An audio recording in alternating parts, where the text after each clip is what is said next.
আবারও ঝোড়ো ঝোড়ো করে কান্না করে দেয় মৃন্ময়ী। তিতিক্ষা অবাকের পালা যেন ভারীর ওপর ভারী হচ্ছে। মৃন্ময়ী আবারও নাক টানল, তারপর বলে, তন্ময়ী মনি প্রথম মেয়ে যে আমার আগে এই শহরে এসেছে। এই ভার্সিটিতে স্বপ্ন নিয়ে পড়তে এসেছিল। খুব বড় বন্ধুমহল না হলেও মোটামুটি ভালোই ছিল। ভীষণ মিশুক আর চঞ্চল মেয়ে ছিল সে। প্রথম বর্ষে ভীষণ ঘোরাঘুরিতে মেতেছিল। ওরিয়েন্টেশনে নাচ দিয়েছিল। সুন্দরী হওয়ায় তার দিকে নজর পড়ল এখানকার কুখ্যাত রাজনৈতিক পরিবারের আলী আব্বাস নামে এক লোকের। তিতিক্ষা নাম শুনে চোখ বড় বড় করে তাকিয়ে বলে, এক মিনিট, 4 বছর আগে তো। কথাটা বলেই কিছু মনে করে ঢোক গিলল তিতিক্ষা, তারপর বলে, আমাদের বিবিএ ডিপার্টমেন্টের আসিফের নাম শুনেছিস? আমার জানা মতে আলী হলো ওদের বংশ, আর আব্বাস হলো আসিফের বড় ভাই। আসিফকেই তো শ্রান্ত ভাই কেলানি দিয়েছিল। কি যেন একটা দ্বন্দ্ব আছে দুজনের মাঝে।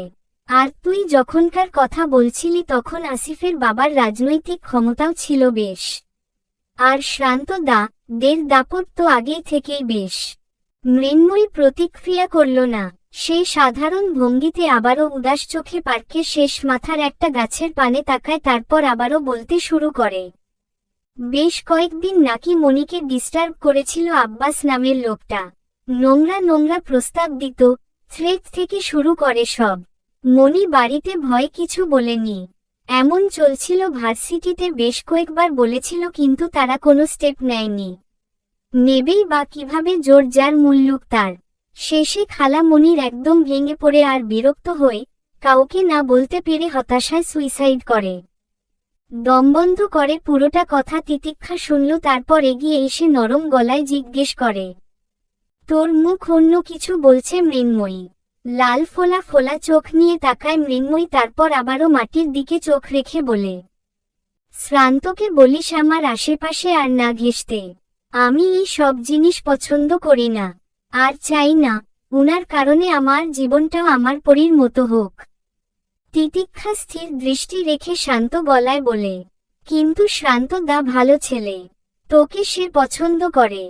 মৃন্ময়ী কুণ্ঠাবোধ ছাড়াই সাবলীল ভাষায় বলে, জানি। অবাক হয় তিতিক্ষা, তারপর থমকে তাকিয়ে থেকে জোরতার সাথে জিজ্ঞেস করে, শ্রান্ত কে পছন্দ করিস? মৃন্ময়ী থম মারল কিছু সময়, তারপর চোখ তুলে বলে, রাজনৈতিক পরিবার আমার বাড়ি পছন্দ করে না। আর সে ভীষণ উশৃঙ্খল, বাউন্ডুলে বখাটে পদের। যখন যা মন চায় করছে, মারামারি, সিগারেট সব। তিতিক্ষা মনে হলো জোর পেল, তাই আরেক চেপে বসে বলে, আমার প্রশ্নের জবাব দিসনি। আবারও মনে মনে ভেঙে গুড়িয়ে গেল মেয়েটা। সে কি জবাব দেবে? সে নিজে আদৌ জানে না তার মন কি চাইছে। তাহলে এত কঠিন প্রশ্নের জবাব সে কি করে দেবে? ব্যাগ নিয়ে উঠে দাঁড়ায় মৃন্ময়ী, তারপর তাড়া দিয়ে বলে, আমাদের এবার ফেরা উচিত। বোকা হয়ে যায় তিতিক্ষা। দ্রুত উঠে মৃন্ময়ীর হাত চেপে ধরে বলে, তুই উত্তর দিসনি। যেই উত্তর আমি জানি না, সেই উত্তর তোকে দেব কি করে? মৃন্ময়ীর সোজা উত্তরে হাত আলগা হয় তিতিক্ষার। মৃন্ময়ী হাতের দিকে তাকিয়ে তা দেখল, তারপর আবারও মৃন্ময়ীর মুখের দিকে তাকিয়ে ঠোঁট এলিয়ে হাসল। মনে হলো জোর করে হাসছে। মৃন্ময়ী পার্কের গেটের দিকে পা বাড়িয়ে আবারও থামল, তারপর পিছনে ঘুরে তিতিক্ষার অবাক মুখের দিকে তাকিয়ে এগিয়ে এসে জড়িয়ে ধরে বলে, সাবধানে থাকিস আমার তিতি পাখি। আর এইসব কাউকে বলার দরকার নেই। তারপর তিতিক্ষাকে ছেড়ে দিয়ে তিতিক্ষার দিকে তাকিয়ে আবারও ঠোঁট এলিয়ে জোরপূর্বক মুচকি হাসল, তারপর বলে, আমার যেতে হবে, আসি। চলে গেল মৃন্ময়ী।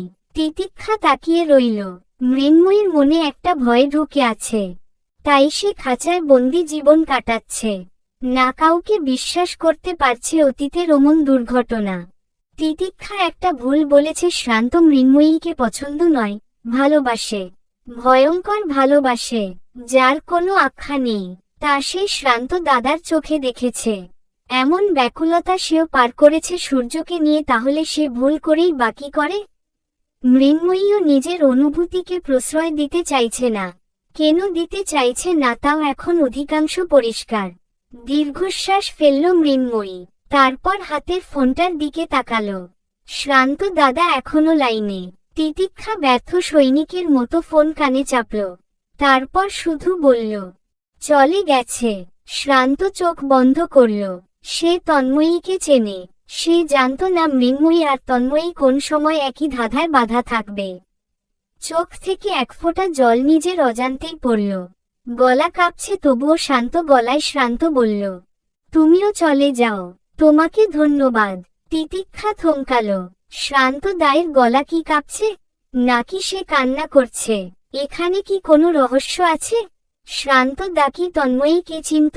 শ্রান্ত চিনলে সূর্যেরও চেনার কথা, কারণ যে এভাবে সুইসাইড করেছে ইউনিভার্সিটির ঝামেলার কবলক পড়ে। তাহলে ভার্সিটির বেশিরভাগ মানুষই জানার কথা। সব জানবে তিতিক্ষা, সব। তারপর মৃন্ময়ীকেও ঠিক ভরসা জোগাতে হবে। মৃন্ময়ীকে সে বোনের মতো ভালোবাসে। তাই তিতিক্ষাও লম্বা শ্বাস ফেলে বলে, হু, আচ্ছা। কথাটা শেষ হতেই কলটা ড্রপ হয়। ফোনটা বিছানায় আবারও অবহেলায় ফেলে রেখে সিগারেট ধরায়। মৃন্ময়ীর সম্পূর্ণ কথা সে শুনেছে। আবারও অতীত সামনে এলো। সে সব দেখেছে। তন্ময়ী দর্শন বিভাগের ছাত্রী ছিল, তাদেরই ইউনিভার্সিটিতে। দেখতে সুন্দরী হওয়ার বদৌলতে সবাই তন্ময়ীকে চিনত। সাথে ভার্সিটির যে কোনো কারিকুলামে সে সর্বপ্রথম এগিয়ে।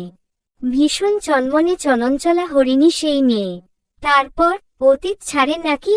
না, সে অতীত কেউ জানে না। এত বছর পর এই সব অতীত আবারও সামনে আসলো কেন? সব তার সামনেই। না, আসলে পারত না। রোগ গিলল শ্রান্ত। তারপর সময় দেখল মৃন্ময়ী আজকে চলে যাবে। আবার কবে দেখা হবে শ্রান্তও জানে না। আজকে ভার্সিটিতে যেতে পারেনি। পরীক্ষা ছিল, সেটাও দেয়নি। নিজের ডান হাতের দিকে তাকালো, একটা মোটা ব্যান্ডেজ করা। আবারও হাসল। মা আজকে বাড়ি থেকে বেরোতে দেয়নি, তাই তার মাটিকেও দেখা হয়নি।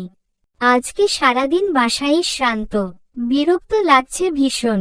ডান হাতটা মনে হচ্ছে থেতলে গেছে। এখন ব্যথা করছে। বাবার সামনে যাতে না পড়ে তাই মায়ের নির্দেশে সারাদিন এক প্রকার রুম বন্দি হয়ে আছে শ্রান্ত। এবার ভীষণ বিরক্ত লাগছে। উন্মুক্ত শরীরে একটা সাদা ঢুলঢুলে টি শার্ট গলিয়ে দিয়ে রুমের দরজা খুলে দুই পাশে তাকিয়ে রুম থেকে বেরিয়ে সিঁড়ি ডিঙ্গিয়ে নেমে এসে রান্নাঘরের সামনে দাঁড়ায়। শরীর চিরচির করছে ভীষণ, তবে শব্দ না করে কিচেনের লাইট জ্বালিয়ে ফ্রিজ থেকে সেখানে থাকা একটা আপেল, একটা কোকের বোতল নিয়ে উঠে দাঁড়াতেই চমকে ভয় পেয়ে চেঁচিয়ে উঠে। শ্রান্তকে চেঁচাতে দেখে শ্রাবণাও চেঁচিয়ে ওঠে। শ্রান্ত নিজেকে সামলায়, তারপর বলে, মুখে এসব কালো কালো কি লাগিয়েছিস? ভূতের মতো লাগছে। শ্রাবণা কপাল কুঁচকায়, তারপর কোমরে হাত রেখে বিরক্ত হয়ে বলে, ব্ল্যাক হেডস মাস্ক। তোমার মতো গরিবরা বুঝবে না। সরো।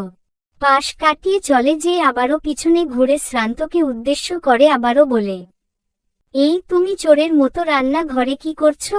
কিছু না, সর।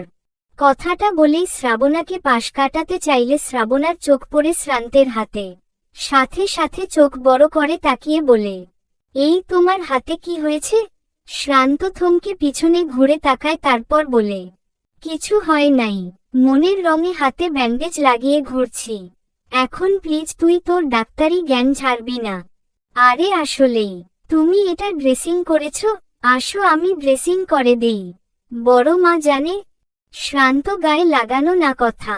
শ্রাবণাকে পাশ কাটিয়ে চলে আসতে আসতে বলে, মা জানে। খবরদার বাড়ির আর কেউ যাতে না জানে, তাহলে তোর বিয়ে আমি দাঁড়িয়ে থেকে পাগলা মজিদের সাথে দিয়ে দেব। কথাটা বলেই একটা ড্যামকেয়ার ভাব নিয়ে চলে আসতে আসতেই শুনল শ্রাবণা চেঁচিয়ে বলেছে, আমার বয়েই গেছে ওই পাগলা মজিদের সাথে যাব। এই বাড়ি থেকে আমি কোথাও যাচ্ছি না, শুনে রাখো। এতটুকু বলেই মিনমিন করে ভেঙচি কেটে বলে, এই শ্রাবণা শুধু শ্রান্তের গলায়ই ঝুলবে, চলবে।